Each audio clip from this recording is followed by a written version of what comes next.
Hello， 大家好，我是说装修的小李哥。上一画中，我们完成了隔间墙的结构，也安装好了灰板。接下来，我们就要进入到补土以及打磨墙面的环节咯。这也是隔间的工程中最累人也最花时间的部分。还没有看过前两画的朋友，欢迎您先点击观看哦。好，废话不多说，我们现在就开始吧。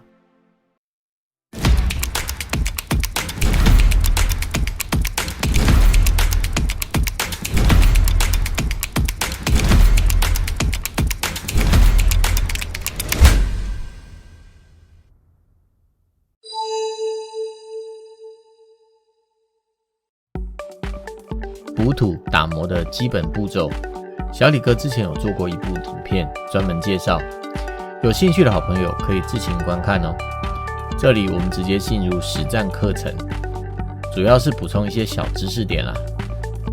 我想大家应该都有些印象，当医生在帮骨折病人打石膏的时候，并不是把石膏直接涂在病人身上，而是先包裹好一层纱布，再把石膏涂在纱布上。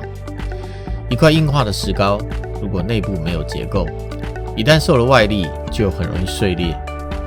但多了纱布交错的结构，强度就会增加数倍。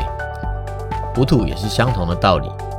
首先，我们在灰板的交界线上贴上纸带或者纤维网带，主要是为了给补土增加结构力，未来的墙面就不容易产生裂缝。一般说来，灰板纸带比较便宜。很多大型的工地都会采用，但纸带的结构力比较不好，未来容易脱落造成裂痕。小李哥习惯使用纤维网带，结构力比较强，不容易脱落，唯一的缺点就是比较贵。第一层补土是把灰板的缝补起来，第二层是补平，第三层之后是最后的修饰。每一层补土之后都要等它干了才能打磨。所以，如果您看到师傅补完土就下班了，甚至在低温多雨的冬天，师傅来上工之后摸了摸墙就下班了，请您务必要谅解。我们也希望早点完工，但补土没干，我们就是没有办法继续接下来的进度。这就是为什么我说打磨及补土是最花时间的工作。另外，我们工地开风扇、开烤灯，也不是为了我们自己的施工福利。这些都是为了帮忙补土快一点风干，隔天的工作可以更顺利。补土打磨最累人的地方主要是打磨。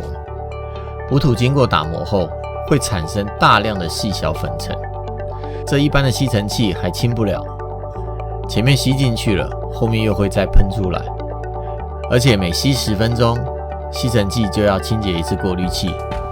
我们就算戴好口罩、帽子、护目镜，不一会的功夫也会盖满粉尘。这一次小李哥旧的集成打磨机寿终正寝了，我订了一台德国全新设计的，听说效果很 OP， 可以做到几乎无尘打磨。等到货了，我再开箱试用和大家分享哦。这一场我们就只能用全手工来打磨了。手磨和机磨主要是差在机磨有集成，我们工作的环境会比较舒服一些，其次是速度快一点，真的就只有快那么一点，磨出来的成品倒是没有什么不同。还好这次就只有一面墙，要磨的面积不大，就先用手工细细磨吧。因为这是新的灰板、新的墙面，我们第二层打磨完，要先刷一层灰板底漆，才做第三层之后的修补。关于为什么要刷底漆，刷漆时有什么小秘诀，才能刷出美丽的墙面，我们就留到下一画再慢慢和大家分享咯。